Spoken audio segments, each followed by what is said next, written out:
Welcome back. Another great episode of Beer Field Fantasy Shots. Wow, I have allergies right now, and they're just bugging the hell out of me. So we'll get through this as quickly as possible.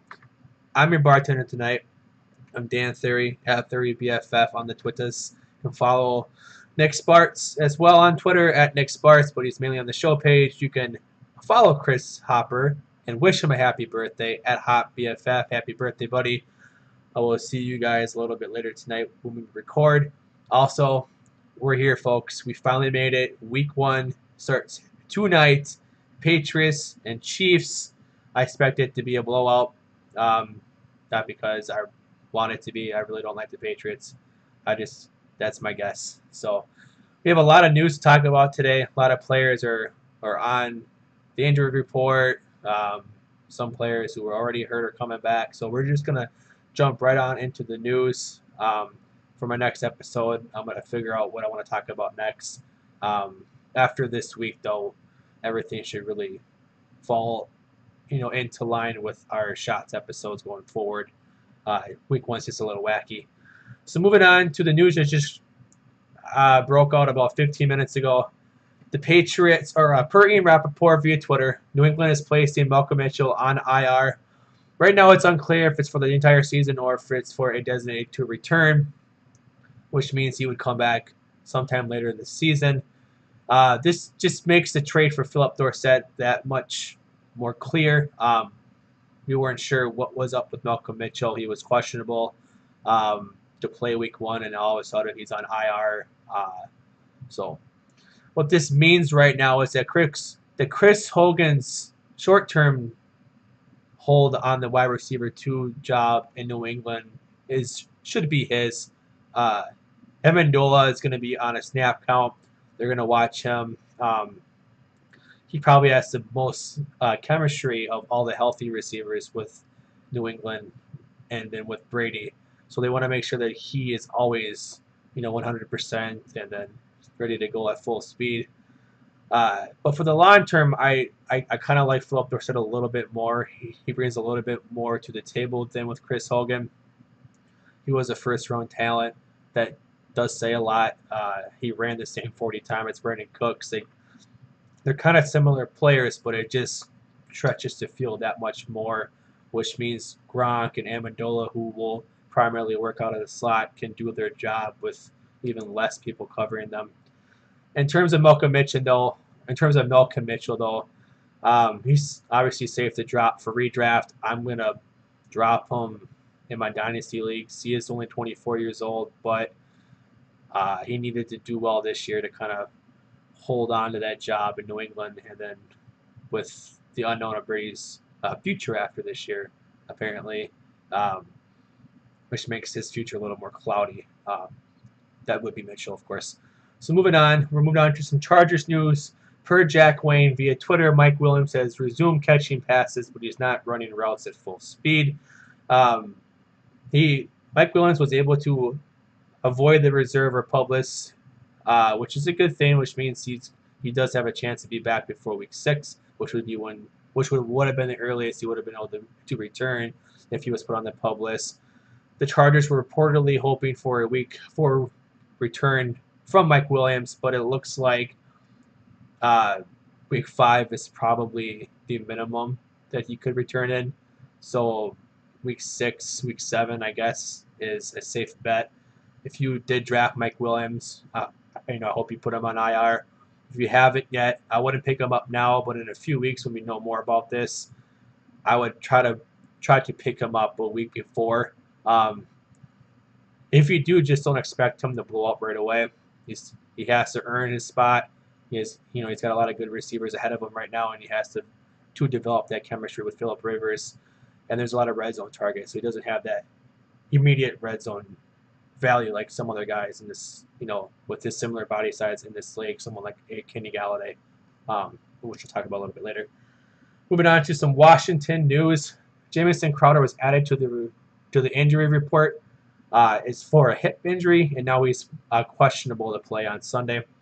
We don't know much about this. I know he's had some hip injury stuff from last December. So right now, I would expect him to play and be fine as a good week, as a good wide receiver 3 high upside, wide receiver 2 upside for this weekend against the Eagles. But obviously monitor the situation if you have Crowder, because he could, if he's on injuries or if he's on the injury report tomorrow, that's when you want to start really paying attention and start maybe finding his replacement. If you need to. Excuse me. Moving on then to some to some Bengals news. Per Jeff Hobson via Twitter, John Ross has returned to Bengals practice. It was first being reported that he was going to miss the first 2 weeks of the season. This was sometime last week, I believe. Now it looks like he could just miss week 1, and then he'll be back, hopefully ready by week 2. I'm not a big fan of his. We weren't, as a show, we weren't high on him to begin with. He does, feel a need of taking the top off for the Bengals and to help AJ Green out. But he's missed the majority, if not all, of preseason. He needs to get acclimated in the offense. He needs to get up to speed. The whole Marvin Lewis doesn't like rookies thing, I guess, could take into account here. But the Bengals are still looking for that wide receiver 2 job. Tyler Boyd really hasn't, taken a hold of it. Brandon LaFell is just a journeyman receiver at this point. So the Bengals need Ross to get healthy and then to start, showing those signs of a top 10 pick of why they drafted for him. Next news, going on to the Boston Herald expects a big night for Rex Burkhead and James White. It's the New England backfield. It's a Thursday night of week 1 where you're even on a more limited time of knowing what to expect. I don't like New England running backs really at all. I think as a show we've mentioned that we're all big fans of James White, Q and White Lightning, just because he's the safer option. the Patriots brought in both Mike Gillislee and Rex Burkhead to be their potential Blunt replacement. They both offer what Blunt couldn't offer in terms of receiving ability, and they both look good during the preseason when they had a chance. So one of them, both Burkhead and Gillislee are both upside plays for week 1. It's a dart throw which one you want to play. You drafted Gillislee a lot higher than you drafted Burkhead, which means you probably have a higher chance of playing him over Burkhead. But with this news coming out that they expect Burkhead to do his thing, who knows at this point? Right now, I wouldn't even worry about it. I would not play a New England running back. I don't even think I have one as a high RB play this week. I believe White is my highest as a low end RB2. Yeah, low end RB2, or excuse me, high end RB3 at this point. So moving on. Sorry again, I've been battling these allergies. So. Per Mike Kliss via Twitter, Jamaal Charles was held out of practice today. I saw this, got a little worrisome because he seems to get hurt more in every sleeper bot notification about him. I get a little worrisome, but this one seems to be the Broncos just wanted to hold out their veterans out of practice, maybe as hey, you guys did a great job in preseason. Let's, I'm gonna give you one more day's rest right before we hit this season hard in week 1 against the Chargers Monday night. I guess monitor this as well. The Broncos really want to make sure that Jamaal Charles is on, they want to be on top of Jamaal Charles. They want to monitor his workload, his touches. They want to make sure that he's healthy, because when he's healthy and dynamic, he brings a completely different element to the Broncos offense that they haven't had in a long time. And he could be a really good complement to C.J. Anderson's more ground and pound style. I expect C.J. Anderson to still start. I don't expect a whole lot from Jamaal Charles because I think we need to see more, and we need to see from the Broncos of how they want to use him going forward. But he is worth owning. He is definitely a watch list guy, and he's not a bad bench stash because of he looked good in his 3rd preseason game, which was his audition to hold on to his job as the running back 2 there. So moving on to some LeSean McCoy news. Sean McCoy was limited in practice per an illness. He started off saying, or his Superblock came out and said that he was held out of practice today. And then updates came through saying that he was limited. He just, he was just held out of a team session because he's sick. Um, just like the Jamison Crowder thing, you need to kind of wait to see what happens tomorrow, so you don't look to jump the gun here. Sean McCoy is still a high-end RB1 play this week against a really bad Jets defense, and they already came out and said that they want to give Sean McCoy as much work as they need to win the game, which means he scores his 3 touchdowns in the first half on 12 carries with a ridiculous 8 yards per carry type of average, and then he's done it for the day. But hey, you got him for those 3 touchdowns, so good. So moving on, just like Crowder, if there's something tomorrow, that's when you want to keep an eye on it. So moving on to some defensive news, which we don't talk a lot about right now. Per Adam Schefter via Twitter, Aaron Donald is expected to sit week 1. The reason I bring this up is that Aaron Donald is one of the best defensive interior linemen in the NFL, if not the best. And he is a focal point to the Rams' defense and pass rush and rush defense attack. They still have a good matchup with Indy without Andrew Luck. Scott Tolzien, we don't know what he's going to be outside of probably throwing a couple interceptions. So the Rams are still a good play for this week in terms of streaming the defense. You want to monitor this, though, because if he sits out longer, this makes their defense almost unplayable against any decent matchup, as he, if he plays well, it kind of runs through him because he is so good at disrupting the quarterback and so good at disrupting the run. So moving on, a couple Lions news here. Both coming from Jim Bob Cooter, which is obviously the greatest name in the world in all of football. Lions OC Jim Bob Cooter said that Ebron's role will show itself as it goes. It was left to be vague, but I'm putting this together as he needs to start showing consistency and the first-round flash talent that they got him as. He drafted a tight end this year. I believe his name is Michael Roberts. Sorry if I got that wrong. But his leash is starting to get shorter, and he's starting to get shorter quickly, which means that he could not have a job, or he could end up being benched, or just lose snaps and touches throughout the season if he can't, show that consistency that they want from him. Ebron was a highly touted name for upside plays during the offseason, during draft season, because of the Lions losing Anquan Boldin, all those red zone targets, and Ebron kind of fits that bill of what he could have provided with the departure of Anquan Boldin. I still believe Kenny Golladay will have that role. But speaking of Kenny Golladay, Jim Bob Cooter also said that him and TJ Jones will split wide receiver 3 duties with the Lions. The hype has gone down tremendously since this first preseason game. That's Kenny Golladay, of course, which means he now has to earn a series spot. I still think Kenny Golladay is worth a bench stash. He has high upside in a high passing offense who needs another red zone target. He could, he can play both inside and outside, though I do expect him when he's on the field to play outside, and they'll move Golden Tate inside. He even gains more value if Golden Tate or Marvin Jones gets hurt. But for right now, he's not worth the play. He's not worth the flex play. You need to wait and see what happens in week 1, which, depending on who Patrick Peterson covers, whether that be Jones or Tate, one of these two, TJ Jones or Kenny Golladay, could have a big day, and whoever has probably the best day will earn that job, and hopefully by next week, the Lions and Jim Bob Cooter will give us more on who this job is, because whoever gets the job does have some upside in this offense. So moving on to some Giants news, which is kind of important because it's about Odell Beckham. Per Jordan Rodhan, sorry I forget that wrong, buddy, via Twitter, Odell Beckham did not practice again Thursday.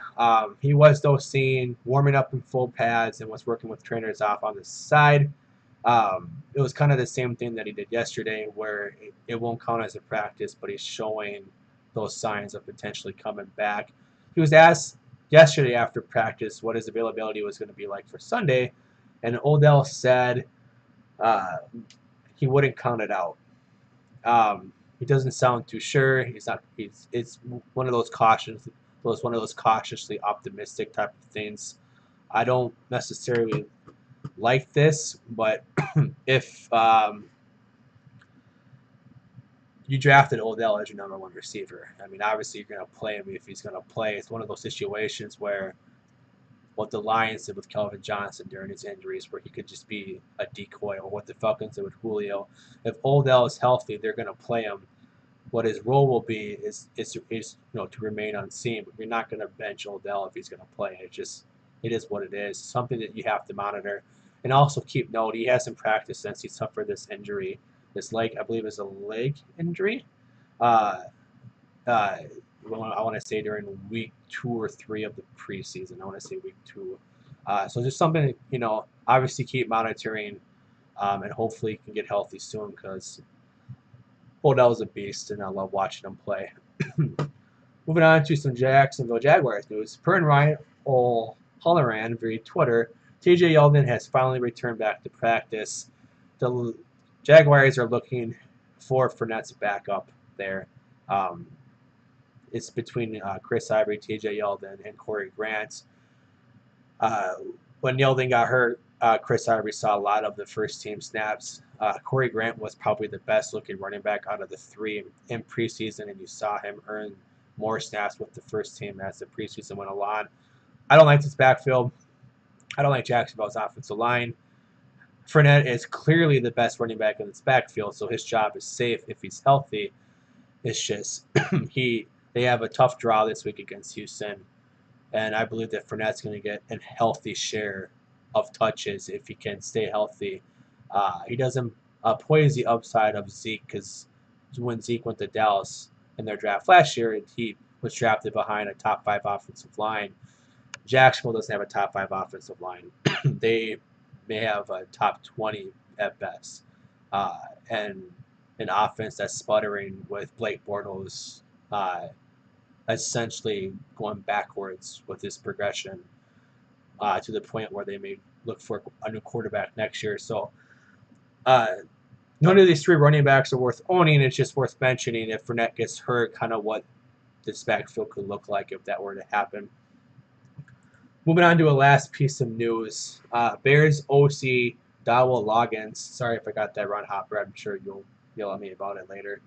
He believes that Kevin White can be the the Bears' number 1 wide receiver.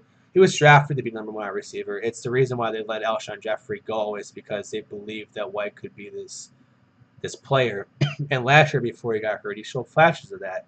And I believe the 4 games he played, he averaged nearly 9 targets a game. You clearly saw the chemistry that was being built between White and Hoyer. I think he had Hoyer for all 4 of those games that he played. And he lands into this number 1 spot here with Cam Meredith go down for the entire season. He could gain a grasp on this job, and he could really do something with it. He is a very talented receiver. He's a great route runner, good possession receiver, which is what you want to see in PPR leagues, which is what I play. But he does have a short lease. They do have Kendall Wright there, and Kendall Wright could also be something when he's healthy. He's showing flashes of being a high-end wide receiver 2, high-end flex option from week to week.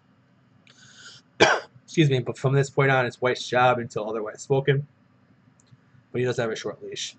That's all the news I have for you guys today. We will be recording in the next couple hours, and then we'll be headed off to Cousin Eddie's in Springfield, Illinois, to watch the first game of the new season. So, thank you again for listening. I should hopefully have the next video out here shortly. I'm just putting together notes for that. You can like and subscribe on our YouTube channel. Please leave comments. Let us know how we're doing. Let us know if you want us to change anything around. As well, we want to make this as easy for you guys as we possibly can. With that said, you can follow us on Twitter and Instagram at BeerfieldFF. You can follow us on Facebook, Beerfield Fantasy Football. Please like and subscribe. Review us on YouTube, Google Music, Stitcher. Hopper is getting lonely. He wants a podcast. You know, he wants to be a mail order guy for the podcast. So please, please, this is his birthday, so show him a little love. Otherwise, that's all I have, and I will see you guys soon. All right, peace.